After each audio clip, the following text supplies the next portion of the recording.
Welcome to this week's episode of Posting Tomorrow. It's December and Christmas is upon us. It's nice.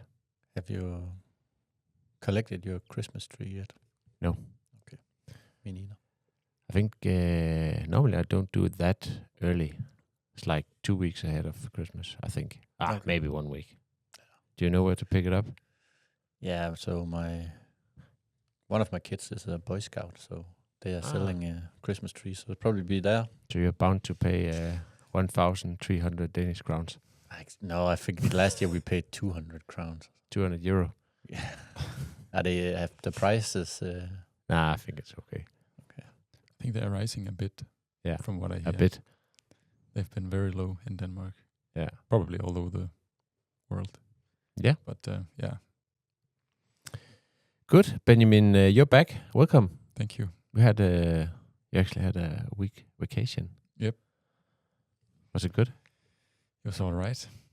I'm not the best at relaxing, I think, but yeah, I had a break from everything. Yeah. I guess that's good. Yeah. Why did you have a break? Why in the middle part of or the end of November? I had 1 week Yeah. in the summer. Last summer I actually had no weeks at all. But you're young. But you're not that young anymore. No, I turned 30. Yeah, I needed a week to get over that. Yeah. Cope. That's the primary reason. Yeah. Congratulations. 3.0. Thank you. Now you're an adult. Yeah. No coffee yet though. Nah. Maybe someday. Yeah. I think you'll probably never get to the point you drink coffee. I'm too stubborn. You're bound to drink one coffee at my place every summer. Yeah. When we have our I can handle that once a year. summer party. Yeah. That and Fanta Branca. Yeah. I would rather have coffee. And that says a lot. Yeah, it just says you haven't got enough Fanta Branca yet. Maybe. Yeah. Maybe. Okay. Let's start with you, Benjamin, because a lot of things have happened on the EUDR part while you were on vacation. Yeah. So maybe you can give us an update on the EUDR saga. Yeah. It's saga. Is that like an English word? Saga. Yeah. Saga, yeah. Yeah. It's like a Viking thing, is it not? Yeah, I think probably stems back from the old, what was it? Was it Iceland? They had these old sagas. Anyway. Yeah. Go ahead. Yeah, a lot of things have happened, and I kind of had an eye on it during the vacation, but not a lot. But I looked into it here when I started again, and yeah, a lot has happened. Yeah. Last we talked about the EUDR. We talked about the European Commission proposal. Yep. To sort of simplify and delay one part of the depending on how large your business was. Yep. And the 19th, the European Council came forth with their proposal or their amendments to the proposal. Mm-hmm. And the 26th of November, the European Parliament, came with their amendments to the proposal, and they are very similar, the Council and the Parliament, which is good, I guess, for future. How do you say it? When they need to decide where to go from there. Yeah. So one of the things is 1 year delay for everyone. Yeah. Not just the medium and large operators. So they both want to postpone the EUDR start date. Medium and large operators start applying the rules on the 30th of December 2026, and micro and small operators start on the 30th of June 2027. Yeah. And the commission wanted a sort of a grace period if it was not to be postponed but that grace period is removed in this. The council and the parliament did not want a grace period if they also wanted a postponement. So that's when it's. That's the dates they propose. Yeah. So they will have more time to get ready. Yeah. And when are they to decide on actual postponing it? That's now that both the council and parliament have, put forth their proposal. Yeah, they will go into, I think it's called a trilogue. Yeah. With the commission. Sounds right. To come to an agreement, all Yeah. three parties. But there's also reductions in due diligence obligations. So both the council and parliament are backing major structural simplifications. Yeah. Only the first operator placing a product on the EU market will have to file a full due diligence statement. And we also talked about this the last time. I think the commission also wanted this, or that was one of the amendments last time. Yep. Traders or operators downstream will not have to perform due diligence and upload to the system. They will just have to pass on the reference number. And there is also huge relief for micro and small primary operators, which is a new category. And they are micro and small primary operators are basically farmers and forest owners who harvest their own products and sell them and so forth. They will have to submit one simplified declaration, and only once, unless something about their operation changes. Okay. So they don't have to upload every time they sell something. So it's like when you get a developer account on Apple. You need to apply once, and then... I guess. And also, this is a big one that came kind of out of nowhere, I think. No longer need to upload, geolocation for their plots. They can provide a postal address of the plot or establishment, but only the micro and small primary operators. Okay. Do you know when you get to something larger than small and micro? Do you know the threshold? Not on at the top of my head here. Okay. But micro and small primary operators are mainly made to simplify it for forest owners and farmers, and Okay. Yeah. No. It's not like it's rocket science to get a geolocation. If you can, set in your address in Google Maps, then you can get it. Yeah. But that's I think both council and parliament agree in that, to simplify that process for the smaller businesses. Yeah. I know where I know where we're heading next year. When they need to delay it once again. Yeah. Then they'll propose just to remove it. Yeah, probably. You just have to claim it's from Earth. I know it's from Earth, at least. Yeah. And someone. And then there's also some small things, like some more flexibility for administrations and some early enforcement stuff in the first sort of phase of enforcement. And then they will also want like a stakeholder group to help implementation and support operators in the new system. Okay. And then also there is both council and parliament want the commission to run a simplification review by April 2026. Mm-hmm. So pretty early, where they will look at how the system is working and whether some of the obligations are still too heavy, and whether more simplifications or adjustments are needed. Okay. Fine, I guess, but yeah. yeah, they both council and parliament agree that simplifications are needed, and these due diligence statements was too heavy for small operators and downstream businesses. So they agree on that one. So like I said, now parliament and council are pretty aligned on the big sort of talking points. So they will now move into these trilogue negotiations, as I understand it, with the commission, to merge these two proposals into the final law text. Yeah. So that will probably happen, the next few weeks. Yeah, or late December at least, in terms of approving it, right? Yeah, it has to be before the 30th, at least, or this one will take into force. Yeah, I'm just looking for my notes. See if I can find it, because normally it's right down to the line, right?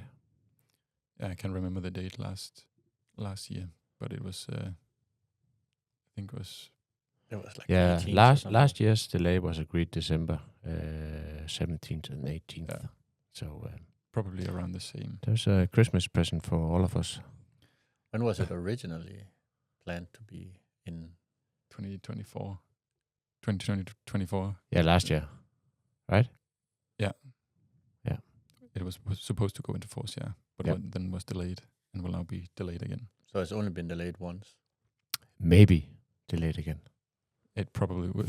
I think if Parliament and Council agree on that, I think that's the way it will But go. I think I read somewhere there are large countries and companies that are really against it, right? Yeah, we talked about that last time. Yeah. That was the main the reason that they couldn't come to an agreement. So they needed to find a compromise, and they couldn't. Yeah. It's also, they have invested in fulfilling something, and now it's changing. Yeah. And it will change even more. I can see the frustration from that. And there's also still the point, we also talked about that last time, but if you want a micro or small operator wants to sell to a large or medium operator, they would still need to provide a geolocation. Yeah. But there are also, they also mention a lot that you can pass on the to the next sort of step in the value chain to perform these due diligence statements. If you are a micro or small operator, you can pass it on. Mm-hmm. But yeah, let's see what happens. Yeah. Let's see. It's getting a bit complex, I think, to follow. But Yeah, the history of EUDR needs to match the EUDR itself. Yeah. So let's give it some years. Yeah. Okay, moving on to something that is definitely not being delayed. It's this year's Football World Cup. Is it this year? Next year, of course. Okay. Benjamin. Yeah, we need to hurry. And they can be delayed. Not so long ago, a European Championship was delayed. Yeah, a year. Okay. Do you remember the last World Cup? Force majeure, I think. Do you remember when the last World Cup was played? When the last one was played? Mm-hmm. Remember where? Huh? Was that the one? Where and when? Yeah. It was in... Let me think. So... There's a lot of controversy. Yes. Yeah, I remember. Yeah. It was in November, December. Yeah, exactly. In Qatar. Yeah, that's right. But this time around, it's not in Qatar. Do you know where it is? It's the big USA. Yes. And Canada, I believe. And Mexico, right? Mexico, yeah. Yeah, so this is actually a story from Canada. And now we haven't qualified for this year's... come on, Jens. Next year's World Cup. Yet. But of course we will. Right? Of course. Yeah. No problem. Let's see. We had we couldn't get a better opportunity. No. But Okay, so this is actually a quite nice story. It's about a fan zone in Vancouver for next year's World Cup. And of course, being in forestry tomorrow, it's has something to do with wood. So it's a very nice timber construction. So the world's largest timber arch roof that solve an acoustic puzzle. So it's both fascinating engineering-wise and also construction-wise. So Vancouver is building the world's largest timber arch structure, a 105-meter free-span roof. And the really clever part is that this entire mass timber roof, I'll show you in a bit, is designed to control sound. Control sound. Yes, because the old location actually, when they had things going on, it actually transmitted sounds up to 6 kilometers away. Wow. Yeah. So this new roof, or it's actually a shell roof, it actually controls the sound and sort of, Bounces it back in. Yeah, exactly. Let me just show you it. And for everyone else which can't see what we're looking at right now, go on the internet and search for this. What's this actually called? Vancouver. Yeah, something. But here you have it. So this is people sitting within it. I don't know, how many seats do you think that are? Yeah, so it's like for the big screen, and you can sit and look at the big screen.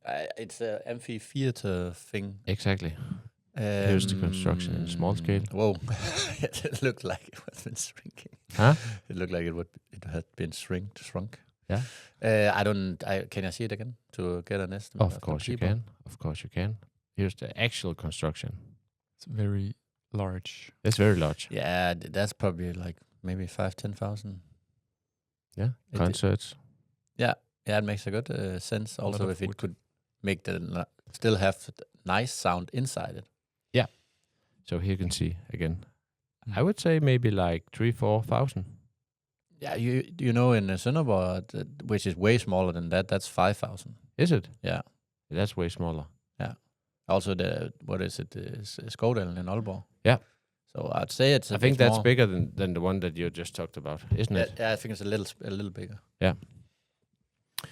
Okay. Coming back. So yeah, it's the world's largest timber arch roof, and it's 105 meters free span, supported by just 3 points. You saw it on the picture, right? It's built out of glulam and CLT, which is something that we've talked about a few times. And it's designed to block and redirect sound. And as I told you, this last one, where it could transmit up to 6 kilometers of sound. And this new timber shell, it is reflects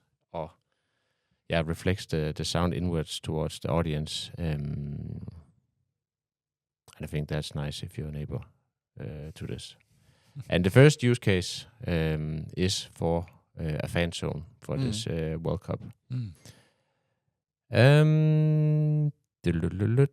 Blah, blah, blah, blah.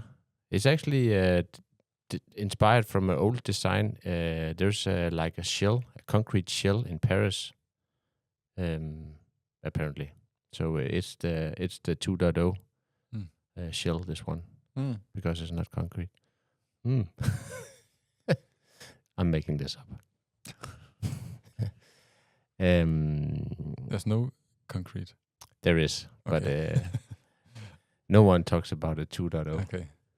Perfect. But I understand. But it's really nice.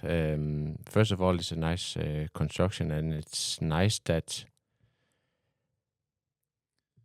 when we can sort of highlight some of the good things about wood and timber constructions. Of course, being not so hard a material as concrete. Of course, it also absorbs sound much better than concrete does, and it doesn't reflect it as concrete does. Much better for the environment. Much better for the environment, and also much better for the eyes. It's actually quite a fascinating construction, right? Yeah. You can also see with all the things they do like this, that will also help with the sound. Yeah, you're right.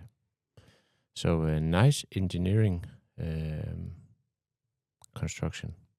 But also controlling sound is a real thing, you know. Yeah.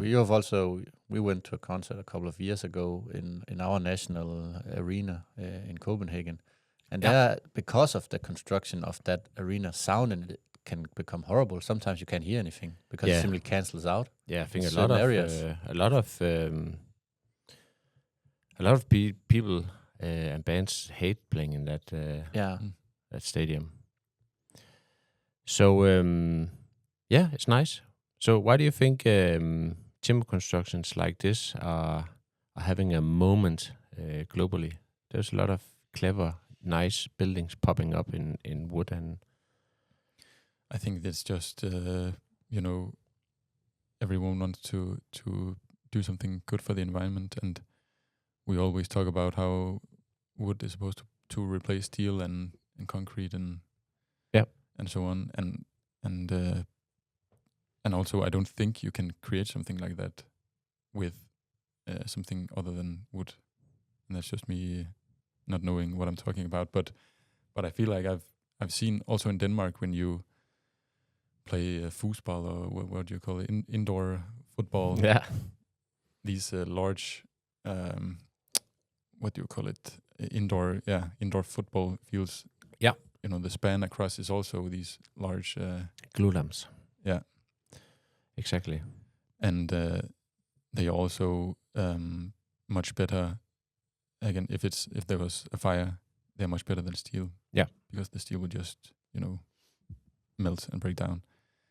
But I think in agriculture, you see, if you sort of think of an indoor arena for playing football, yes, you use glue lamp.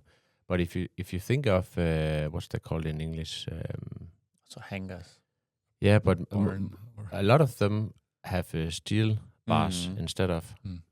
So I don't know where you sort of choose the other, but you're absolutely right. Yeah, but I also think there's a lot of when was things built. So a lot of these indoor places were built in the same years. Yeah.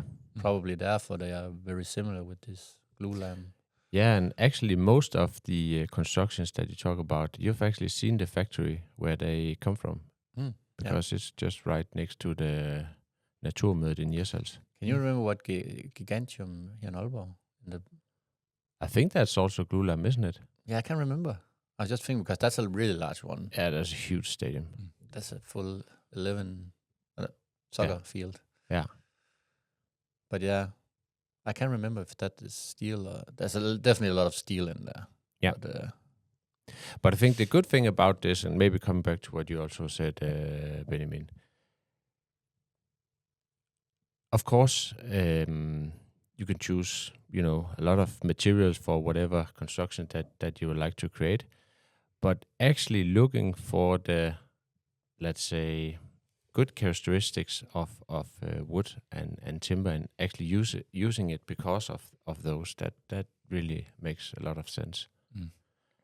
And then again, the visual part of it. Yeah, aesthetically, it looks really nice. Yeah, exactly. But maybe price is also a thing because farmers built the cheapest ones. Yeah, and we didn't necessarily have to save money for all these things. I don't know. Yeah, it's a good point. Good point. Good. Moving on from Vancouver to Sweden. And actually, just if you look at more modern built like arenas from around now, it's steel. Yeah, but I think there's also, I think if you go back to, let's say, early 2000, there's been a lot of focus on concrete. Yeah, you're right. And I think because, of course, there's also been an advancement in concrete and concrete structures. I think you have come to a place in time where you could actually do quite amazing stuff in concrete in terms of shaping all kinds of models. So maybe it's the wood is back. The wood is back, yes. Back from the 80s. Yeah, exactly. Okay, moving to Sweden. We actually have a small update on a project that we have talked about earlier, maybe before you actually were part of the team behind the mic. It's the AORO project. Do you remember? No, can't remember all those projects. Okay, it's this autonomous forest machine. This is like a platform. You can't remember? Stimming. Awesome. But I can't remember if that was the thing that could plant or... No. Okay. That's the brassat, I think you're talking about. Yeah, okay. So it's like a platform. Yeah. I think it's like a multi-purpose platform. Yeah. For anything that has like a... What's it called? Heavy duty stuff, it looks like. Yeah. Okay. So it started back in 2014 as a collaboration between universities, forest companies, and tech firms. The goal was pretty ambitious: a forest machine that can navigate and operate autonomously in real forest terrain. So unlike single task robots like brassat, we talked about, that's the planting machine. AORO is designed to plan missions, navigate, identify logs, and move timber with a hydraulic arm. It uses LiDAR, cameras, GPS, and AI. Basically, the full stack you expect in a cutting-edge autonomous vehicle. So a lot of time has passed, and work has. They've been working on this with a lot of lab work. We also talked about that early on. And the new thing about this is that they have been working on the perception system. And instead of spending thousands of hours manually labeling images of logs, terrain, branches, shadows, people, and machinery, the researchers have now created a way to automatically generate training data in a virtual environment. Nice. So they built a digital twin of AORO inside the Unity game engine. Yes. And for it to know what it's looking at when it's... I think Rasmus, he can explain it. Okay. And added synthetic cameras and generated perfectly labeled images that mimic real forest conditions. Perfect. That's a good word. Yeah, and important for this. So they have mixed this up, and they have actually enhanced the accuracy of the machine, especially in areas where it's shaded and where you have distant logs. I guess that's down to the better training data. Probably, yeah. Yeah. So, maybe Rasmus, since you're the tech expert, you can maybe comment on this. Yeah, so this concept of digital twin has been has been here for a long time. Yep. So generally speaking, when you work with something, it's expensive and time-consuming to actually do it out there in the real world. So you really prefer you could speed things up by maybe creating a model of something or a digital world or something. So a lot of people has actually looked in. We also, there are in robotics, there are simulation platforms like ROS and so on. But at least also when I was still at the university, the idea of using game engines to do this was has been done. And the good thing, when you play a game where there's realistic physics, which a lot of the game engines try to create, then you kind of have a virtual world where physics are also a part of it. So now you can begin to create worlds. It could be a forest. In Unreal Engine, you can build highly, good versions now because the graphics are so good and the physics engines is so good. So now you can begin to speed up everything because you don't have to run that robot out in the real world. Just run in a game. So you can see reality and not reality is coming together. So this is also being used to, now we can generate images. So for example, if you have an application where you want to identify animals, you need to train something, and then you need a lot of pictures of animals. But why don't you just ask some AI to create a lot of animals and then say, this is a cat? Because then the thing about labeling is, if you want a computer to understand what it's seeing, it needs to understand what it's seeing. Just like a human. Yeah, you show it. Yeah, that's why we have kids. There's a lot of evolution also, but you show an image of something and say, that's a cat. Then you know it's a cat. The same is with the computer. It needs to know what it is. But now if you can create images and at the same time have them labeled, so you don't need a person to say, okay, that's a picture of a cat. You know it's a cat because it's a computer who generated it. And the same thing is if you create an environment in these game engines, you know exactly what's being done because you are creating it. So you can label it. So you don't need anyone in the loop there. So if there's a forest worker you don't like, you show the robot. You say that's a log. He's a log. Yeah.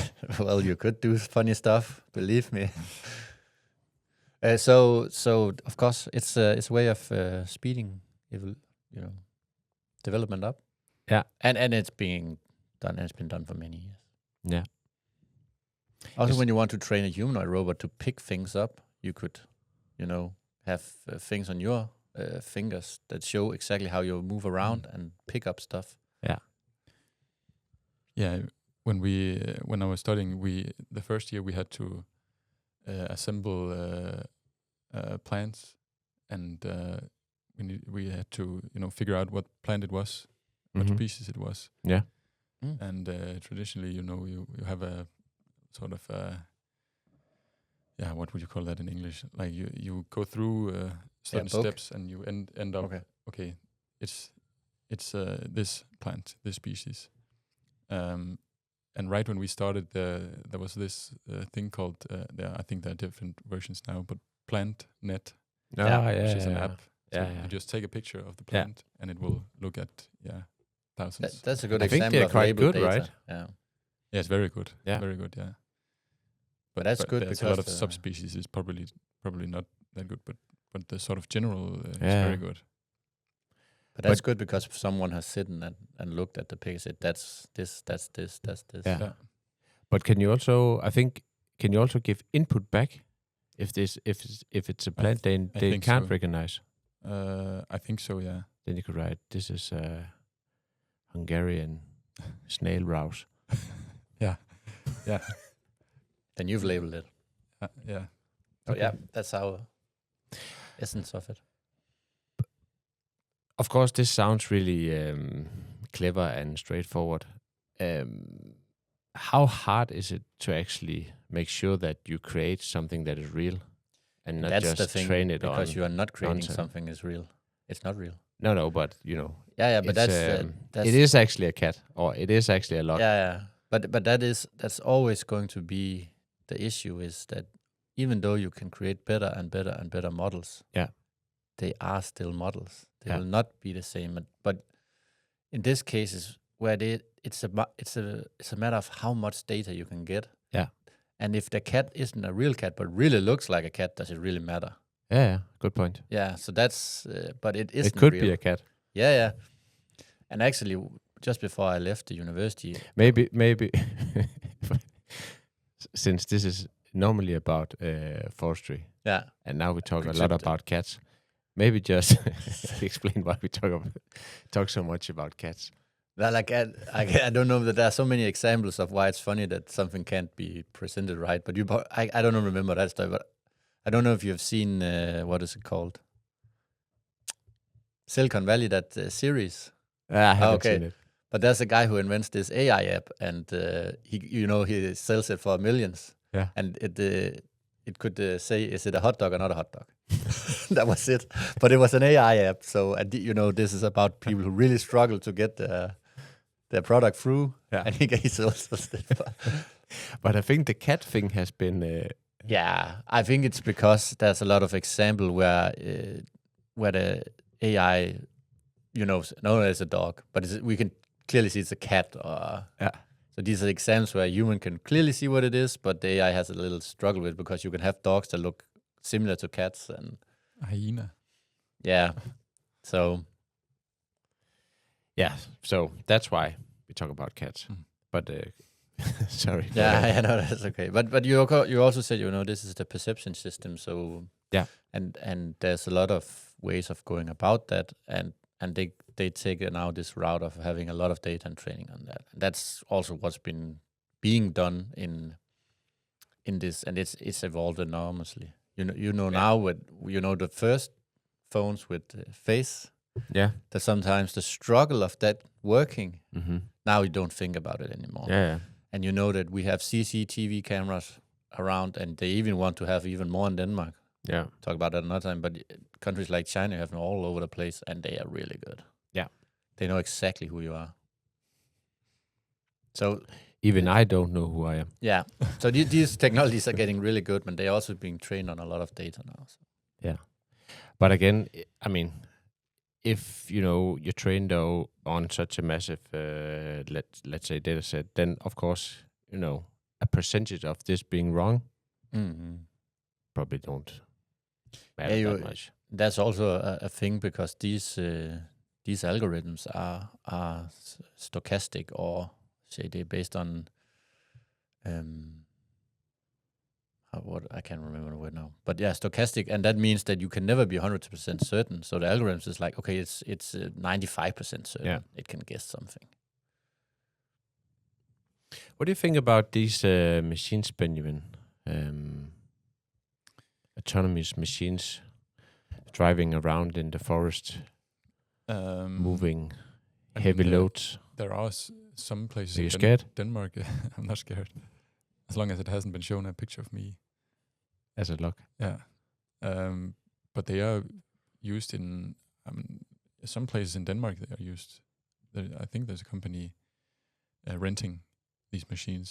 Some of these machines. Autonomous machines. Yeah. Forestry. Yeah. With GPS but mostly not in agriculture. Also in agriculture, but yeah, because that's pretty normal. But there are some. If you need an area cleared, or I think it's called. I'm not sure what it's called, mulching maybe. There are autonomous or robots or whatever you want to call them being used, but not it's not common. But I have seen some, okay. And especially since this is from Sweden, there's a lot more forest in Sweden, so it would make a lot more sense. But just to understand, do you talk about the machine that actually sort of what's it called? I think it's called mulching, it's sort of breaking everything in its way, pretty much. Yeah, and then preparing for okay. I'm not sure if it's autonomous, actually, maybe remote. I'm not sure. Remote control, probably. Yeah. I've not heard about autonomous. Okay, now I know what you're talking about. Yeah. Yes. Probably remote. Yeah. There was actually a picture of one of those driving around in SLS, right? Yeah. Recently. That was a planting machine, actually, I think. No, it wasn't. That was... that was one of those. A small one. Yeah. Yeah. I think that's remote control. Yeah, I think so too. Yeah. Yeah, I was misremembering, but yeah. It's also because when you talk about autonomy, there's a lot of other things that comes in, like safety around them and stuff like that. Yeah. And I don't know I haven't heard of anyone who actually do autonomous with these big machines. You're right that in farming, that's a thing now. Yeah. But that's also a much more structured environment from my point of view. And it's also private areas, right? Yeah. It's not public. No, you can't have someone running. Yeah, you can, but I guess they also have safety systems, of course. But yeah. But I think it makes a lot of sense in Sweden too, and that's also why they are, we hear a lot about it in Sweden. Yeah. Or big forest countries. Yeah. because there are a lot of remote places. Exactly. Yes, I was in Sweden this year, and we were out trying some of these machines, and I can see that, at least for the picking up part, where the one who takes them out, right, he then places them, and then someone picks them up and put them in a. That's probably something that could be done. It's a bit more complex what you can cut and not cut, and how you do it, and so on. But I think that's actually the use case they work mostly on. That's also what's listed here in the picture, right? Forwarding the. Forwarding. Yeah. That also somehow. I don't think that would be easy, because just picking the log and the right location and then, because if you pick it, it will and then you can of course adjust. When you look at it with your eyes, you can see, okay, it picked it a bit skewed, so you need to do something with the arm to compensate for that.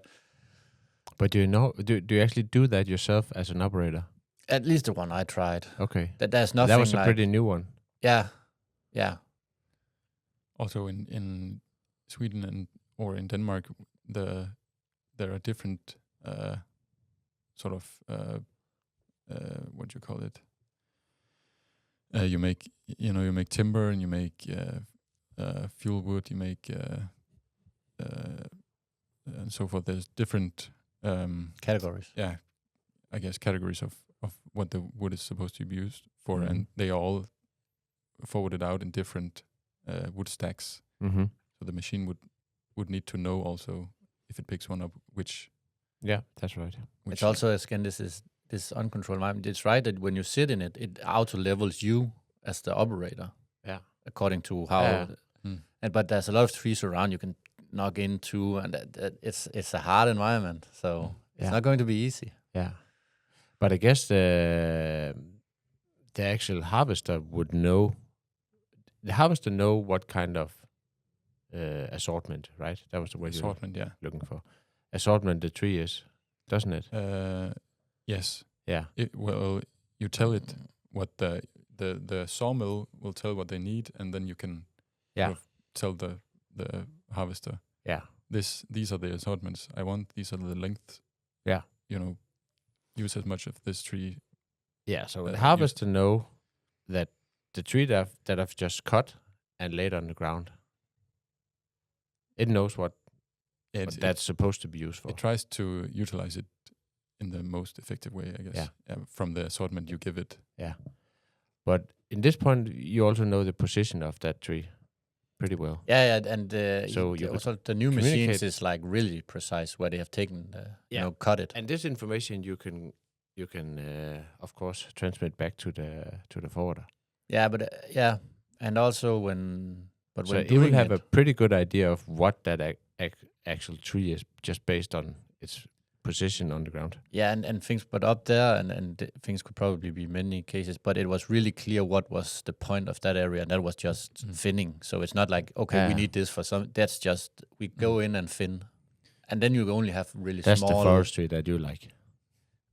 I don't know, but the thing is that before it could take like 4 or 5 stems or trees and cut at once, and you didn't you kept one of them and then took the next because it's just faster. It's just about speed. Everything's about speed. Yeah, accumulating. What's the diameter of?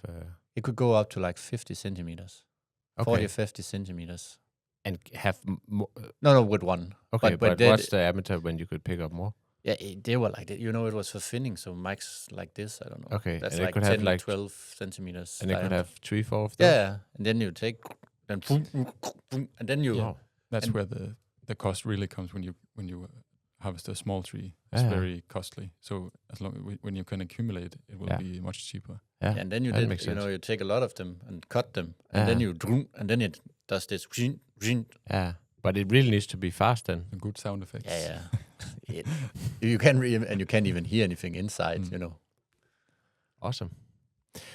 Okay. Let me see. Do I have anything more related to this one? I think in Sweden, actually, most of the time, a lot of the big sort of I'm not sure about the sawmills, but some of the big sort of wood that use wood for products, they own a lot of forest, so they will basically just you go here and harvest this and we want this product. Mm-hmm. So they will probably only make one product in the whole forest, because that's what the business needs. So it's probably quite easy for them to. Maybe they make only one assortment. Yeah. Okay. Sometimes. Okay. Good. I actually don't have any more related to this one. I think if everything goes well, we'll talk to Peter Hasleo from Forestry Brief next week. And if everything goes well, none of us get sick again, then that should happen. So it'll be very interesting. I think we're gonna talk about some PR related stuff to forestry and why that's important. Nice. Yeah. PR. Do you know there's a really famous guy who came up with all of these words? No. From America. Let me. Public relations before it was propaganda. So he's really good at this, and the Department of Defense in the U.S. You know what that was called before he renamed it? No. Department of War. But that didn't sound good. So just think, and he has like done this everywhere. Also, maybe HR is also just changing the words so people don't think about what they really are. Yeah, interesting. Yep. Good. I think that's it for episode 41. We'll catch you in the next one. 41. 42 needs to be special. Yeah, it is, Peter. Mm-hmm. Good. Take care. Do you know why 42 is going to have to be special? No. Because that's the answer to everything. 42. Mm-hmm. There's something I don't know here. Well, it is. It's the answer to the question of why we live and the universe and everything. Yeah. Hitchhiker's Guide to the Galaxy. It's from there. Now you're giving him everything. Yeah. He should go do his own research. Okay. Talk to you next one. Yeah. Bye. Bye. Bye.